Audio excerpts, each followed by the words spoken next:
Alam niyo bang may good to be true pala dito sa Canada? Sa vlog na ito, ipapakita ko sa inyo ang hindi kapani-paniwalang pangyayari sa buhay ko dito.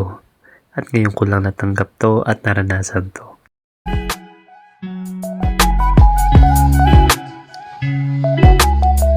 Nangyari ito nung patapos na yung shift ko at binuksan ko lang yung pintuan para sa isang taong to, pero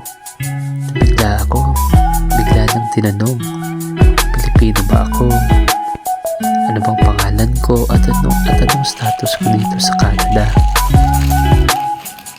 Una, parang ayaw kong ibigay sa kanila yung mga details ko kasi nag-iingat din tayo dito sa Canada, pero nung kalaunan ay nakumpirma ko na siya ay isang legit na tao dahil nung ni-research ko yung pangalan niya sa Google, nagulat ako, na-impress ako at na-inspire ako sa story niya. Isa siyang may influensyang tao sa larangan ng medisina dito sa Canada at masasabi kong napaka-humble niya na tao. At grabe, matagal na pala niya ito ginagawa sa mga kapwa nating Pilipino. At nung tinanong niya ako kung anong pinakakailangan ko sa darating na winter ay ito na nga, itong winter boots na pinili niya para sa akin.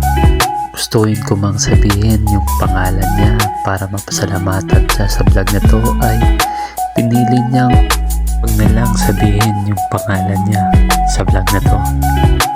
At marami pang kagaya niya na tumutulong ng maguwat dito sa Canada. Kagaya na lang nitong mga jacket na to na napakaraming binigay sa akin, no? Nagpapasalamat ako sa isang kababayan natin at kalugar ko rin. Small world talaga kasi taga Bacolod din siya. At saktong kaklase ng anak ko yung apo niya sa Bacolod. So grabe talaga si Lord. Nagpapasalamat tayo ng sobra sa mga taong ginamit niya na mapagaan yung buhay natin dito sa Canada. At sa mga taong to, sana i-bless kayo ng sobra-sobra ng Panginoon. Ito yung tulong na walang hinihinging kapalit. Napaka-genuine. At sana di lang to nangyayari sa Canada. How I wish sa Pilipinas, ganito rin at sa buong mundo. Ang lahat ng ito ay pinipray ko lang noon, pero wow, God moves in mysterious ways talaga. So keep praying, faith lang, at nakikinig at nakatingin sa atin ang Panginoon.